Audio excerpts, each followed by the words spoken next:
The Harrington penthouse stretched wide and silent, every surface polished until it reflected the city skyline like a distant dream.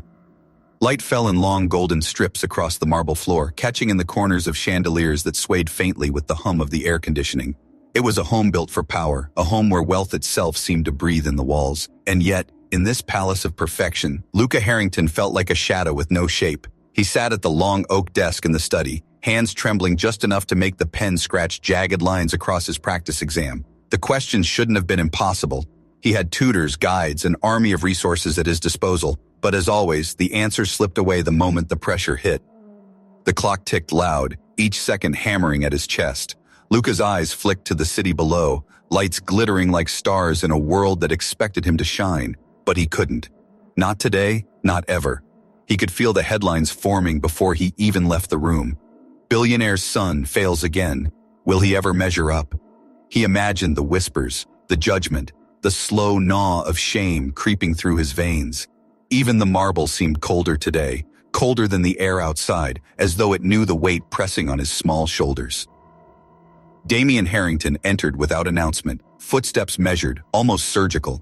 He didn't glance at the papers scattered across the desk. His gaze fell directly on Luca, a steady, immovable force. Damien's jaw was set, a line carved in discipline and expectation, his presence alone a test in itself. How was today? His voice was quiet, but it carried the weight of the entire Harrington legacy. Luca swallowed hard, staring at the lines of his own failure. He had no words, only a tight knot of fear and frustration that twisted in his stomach. "You failed again, duh," Mayan said finally, calm yet unyielding, each word a quiet verdict. No outburst, no need, just the kind of precision that made everything else in the room shrink under scrutiny.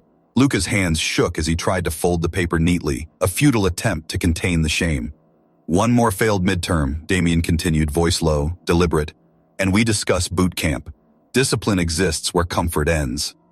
The words landed like bricks, not punishment exactly, but something heavier, the invisible weight of expectation, the knowledge that failure could never be forgiven in this house.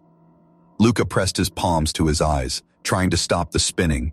He could hear it all, the faint hum of the air conditioner, the ticking clock, his own heartbeat thudding like a drum in his ears. He could almost feel the world watching him, each second an accusation, his intellect, his privilege, every resource he had.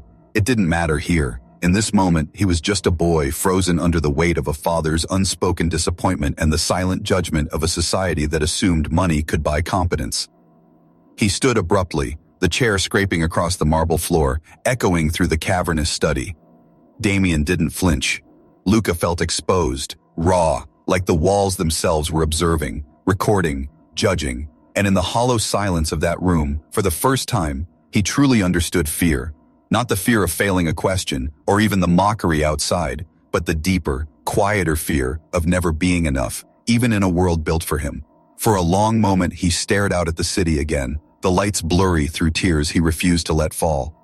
The Harrington name, the penthouse, the tutors, the privileges, they could not reach him here.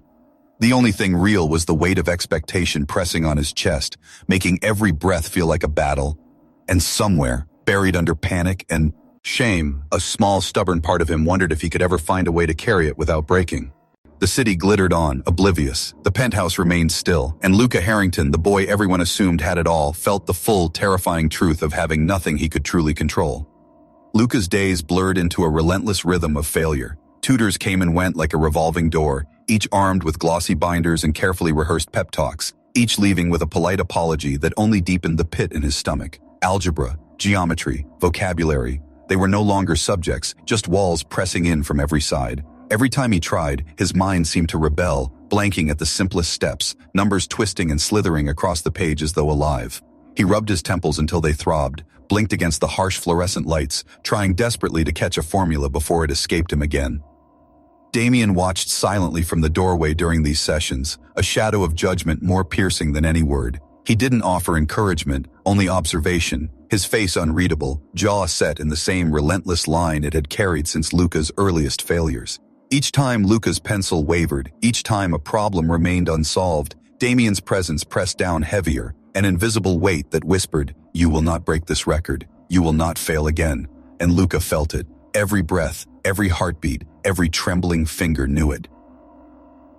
By mid-afternoon, the penthouse hummed with the sterile sound of progress that never arrived. The tutors shuffled papers, tapped pens, and gave Luca the same line. Just focus. You know this. And he did know it. Every concept had been drilled into him, every method practiced, every test analyzed. But knowledge wasn't enough. The pressure was like ice water flooding his veins, freezing thought before it could form into understanding. He couldn't hold it. And that truth, the one no tutor could fix, gnaw it at him until he thought his chest might cave in. Outside the study, the penthouse moved with the quiet rhythm of service. Zuri Bay trailed behind her mother's cleaning cart, small and almost invisible. She noticed the tremor in Luca's hands, the way he straightened when the balcony door creaked open, the obsessive order in which he lined his pencils from dark to light. She didn't understand what it meant, not fully, but she saw it, the tiny cracks in the armor of privilege, and somewhere deep, a seed of curiosity took root. Evenings offered no relief. Luca returned to his room with homework sprawled like a battlefield. His textbooks lay open, fortress walls of knowledge that refused to hold. He pressed his palms against his face until stars danced, trying to will the answers into his mind. Sleep was an enemy, pulling him away from the formulas, the problems, the relentless need to succeed. Each night ended the same way. Frustration curled around him like smoke, shame crawling into every corner of the penthouse, unseen but heavy. And Damien, ever silent, ever patient in his own calculating way, waited. Not with anger, not with words, but with the certainty of a plan that had been drafted long before Luca's failure. Boot camp, he had said, a promise, not a threat. The phrase lingered, echoing through the halls, a measure of the stakes. Luca shivered at the thought, knowing that his world would contract into regimentation if he didn't find a way to survive academically. But the tools at his disposal had failed him, the tutors had failed him, and the weight of every eye in his life, from family to peers to the media, pressed against his fragile sense of self. In the quiet of the late penthouse night, Luca crouched over his scattered papers again, the pencil trembling in his grip. He tried to remember the simplest things, a sum, a step, a sequence, but the numbers blur, red into fog. It wasn't laziness, it wasn't ignorance. It was panic crystallized into thoughtlessness, a mental blockade no wealth, no privilege, no polished tutor could penetrate. And yet, in the hallway outside, a small, silent observer took note. Zuri paused, her eyes steady on the boy she had begun to understand, clutching the edge of her mother's cart as if measuring the depth of his struggle. The night passed slowly, a quiet witness to failure that nobody else in the penthouse truly saw. And in that invisible attention, the first threads of a connection began to form, the first sign that perhaps somewhere, someone small and unassuming might hold a key that the Harrington empire had overlooked. The quiet hum of the penthouse corridors carried a rhythm that Luca never noticed, but Zuri did. Every step he took, every frustrated groan, every pencil tap against the polished marble, she recorded silently in her mind. She trailed her mother's cleaning cart through the study and hallways, a shadow in the background, yet fully aware of the fragile tension gripping the boy who seemed to carry the world's expectations on his shoulders. Her small eyes noted the tremor in his hands when the thermostat clicked, the rigid alignment of his pencils, the way he blinked rapidly when the words on the page blurred beyond recognition. Every detail was a story, every subtle sign a clue, and she understood instinctively that Luca's struggle was not for lack of intelligence, but for lack of a way to see clearly through the storm. The penthouse slept during the day, a world of quiet reflections and polished surfaces, but Zuri watched Luca like a conductor studying the chaos of an orchestra. She saw the same desperation every afternoon, him crouched over his textbooks, fingers pressed to his temples, eyes darting across formulas as if the numbers themselves were alive and mocking him. Tutors came, tutors left, each one failing to reach him, each attempt leaving him smaller, more lost. Yet she observed without judgment, only with a careful curiosity. She had learned to see what others overlooked, the subtle signs of overwhelm, the pauses, the hesitations, the invisible walls that trapped someone in their own mind. Her mother worked steadily, folding linens and dusting surfaces, the faint scent of lemon polish trailing behind her like a ribbon. Zuri moved silently, following her instincts as her small hands brushed the edges of books and papers without touching them. In her mind, she began sketching patterns, arrows, tiny stick figures, bridges crossing imaginary gaps. She imagined paths that Luca could walk through problems without feeling the weight of the entire question at once. She didn't know if it would work. She only knew that he needed a map, a way to step through the storm rather than be buried under it. She watched him flinch when the balcony door cracked open, felt his stiffening shoulders as the air shifted. She noticed the little things, how he lined pencils by shade, how his fingers twitched when he tried to force order onto chaos, how he whispered numbers under his breath like incantations, trying to hold them in place.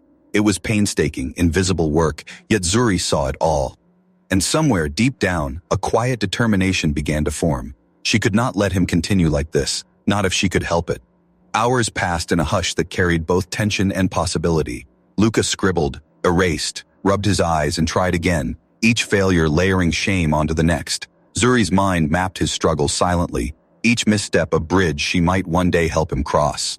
She didn't speak, she didn't interfere, yet. The story was not hers to take, only to guide if he ever allowed it.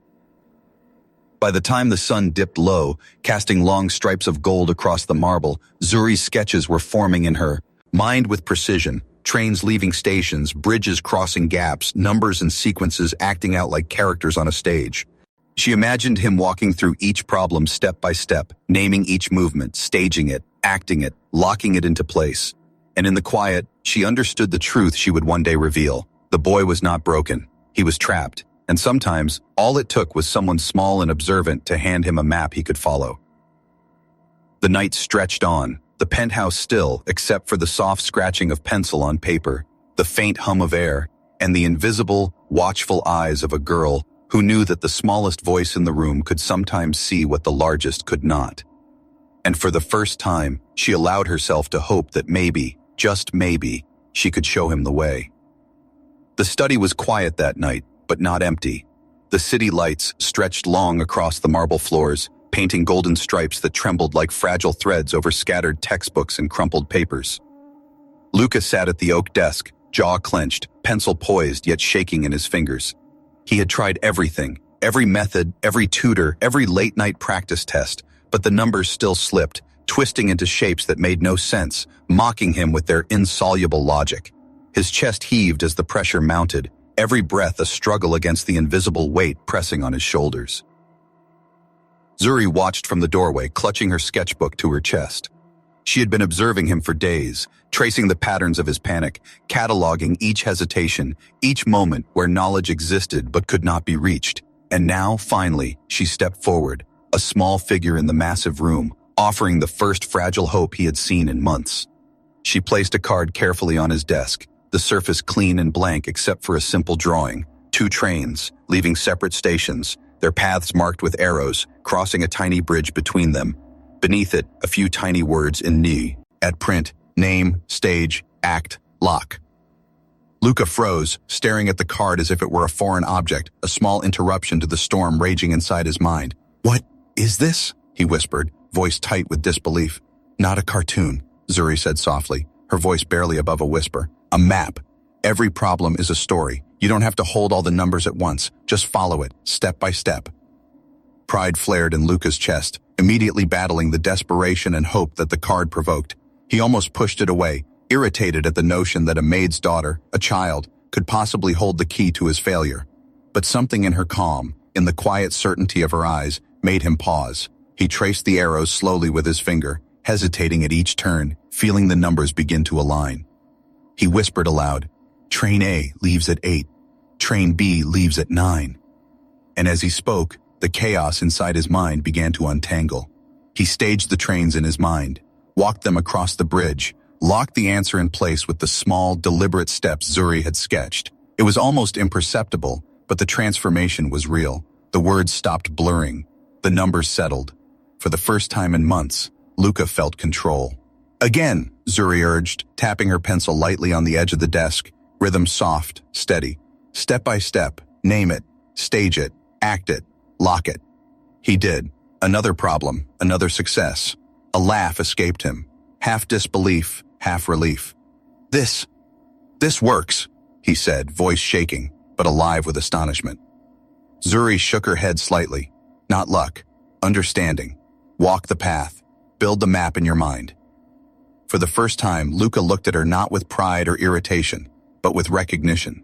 Someone small, quiet, had given him the scaffolding he needed, the invisible guide he could follow when panic threatened to swallow him whole. He felt the tension in his chest ease, replaced by a fragile thread of hope. The night stretched on, filled with small triumphs, each problem solved, each number placed deliberately in its story, each answer arriving with clarity. And in the shadows, Zuri watched, proud but cautious, knowing that this was only the beginning. She had opened the door, but it would take practice, patience, and trust for Luca to truly walk through it alone. As he finally leaned back, pencil still in hand, his eyes no longer darted in panic. He looked at the card, at her, and whispered softly, "Thank you." No tutor, no wealth, no pressure could have given him this. It was hers alone, a secret map, a method that could turn failure into understanding. And somewhere deep, Luca realized that his world was about to change. The next morning arrived with the soft hum of the city pressing against the penthouse windows. Light spilled across the marble floors, sharp and golden, brushing against the scattered papers that still bore last night's battle. Luca sat at his desk, a strange mixture of determination and hesitation etched across his face.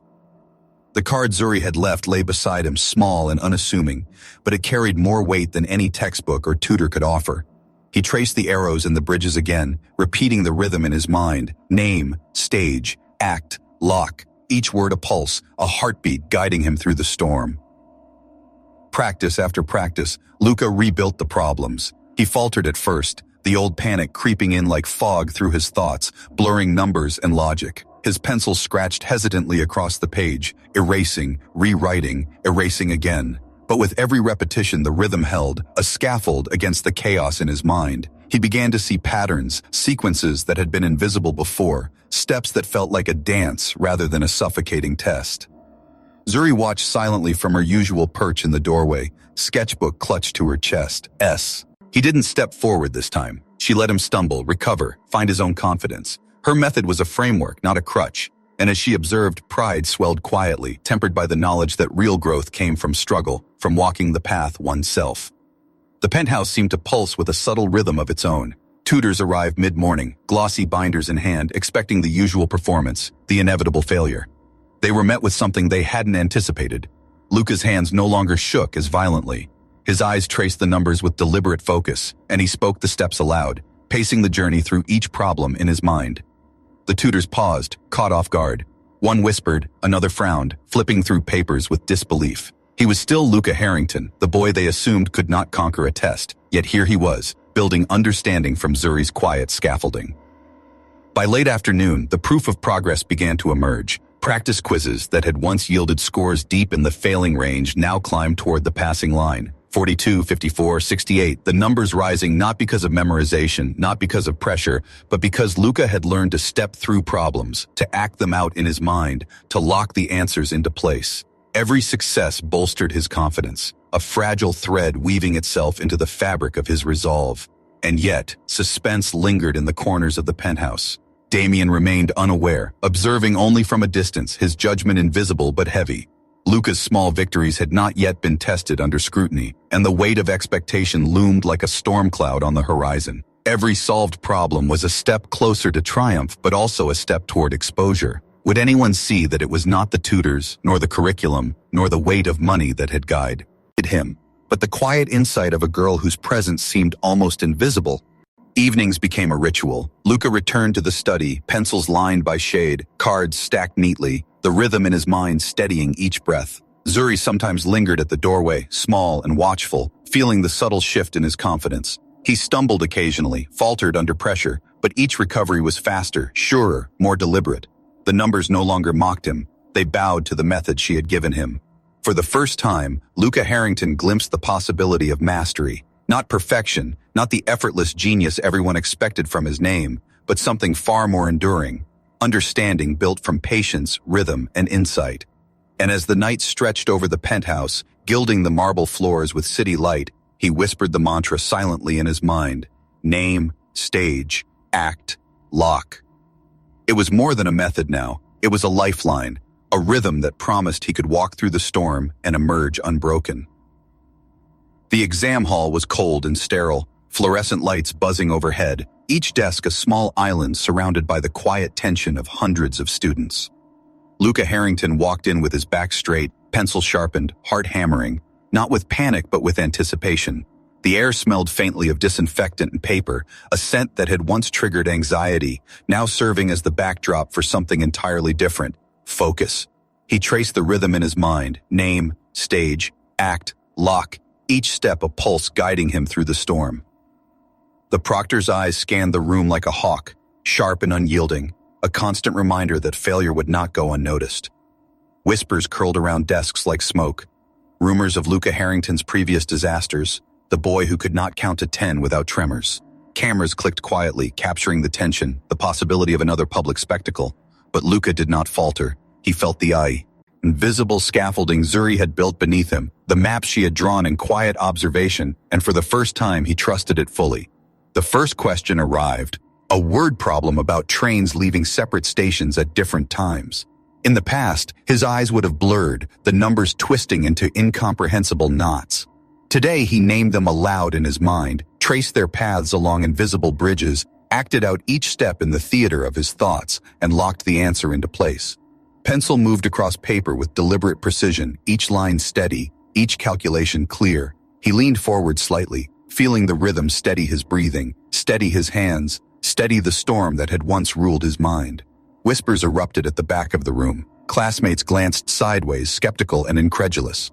The boy who had been mocked and derided for every failure now moved through the exam with a quiet authority, his method invisible but unshakable.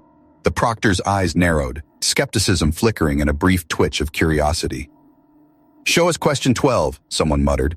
The challenge hung in the air like a gauntlet. When the announcement came, Luca stood, marker in hand, heart steady, though palms slick with the familiar nervous energy that had once crippled him. Step by step, he traced the solution on the board. Names were assigned, stages enacted, acts performed mentally, locks secured, every move deliberate, every calculation precise. The silence of the room thickened, heavy with awe, disbelief, and tension.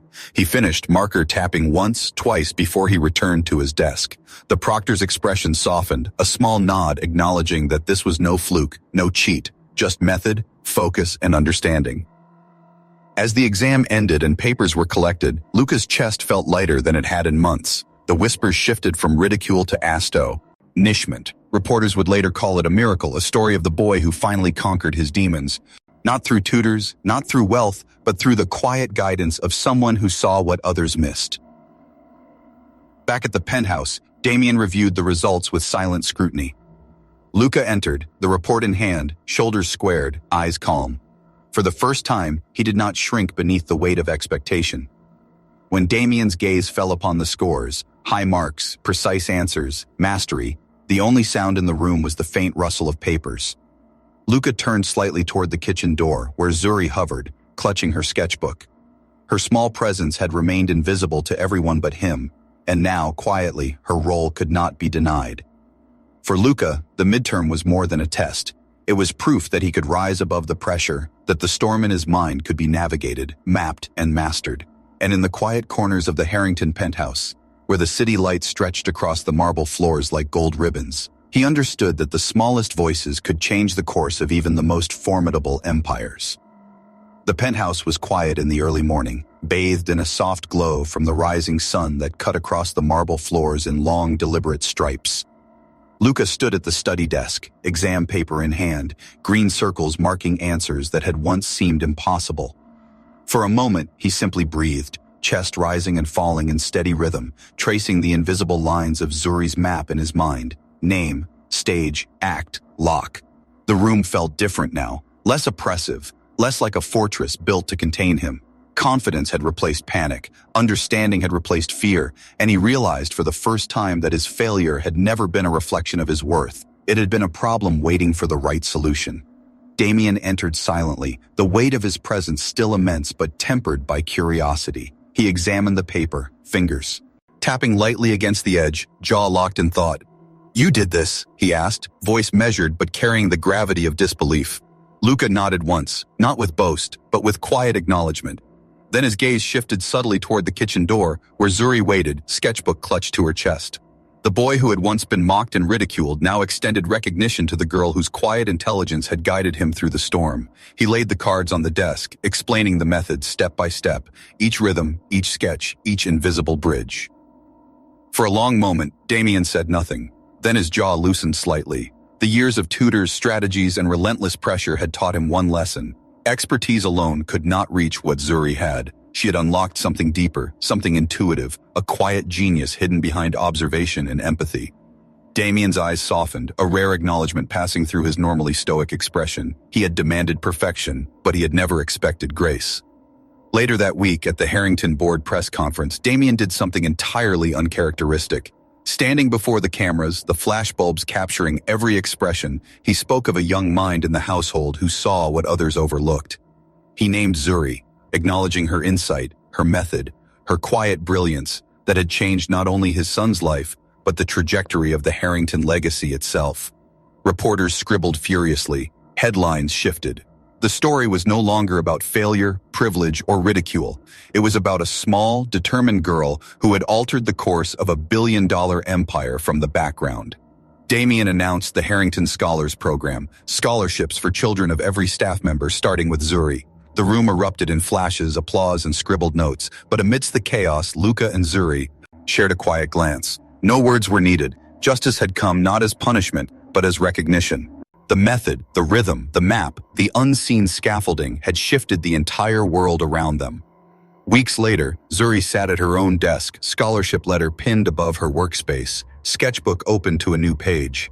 Bridges, trains, numbers, and sequences sprawled across the page, this time a map leading into a future of possibility, not fear.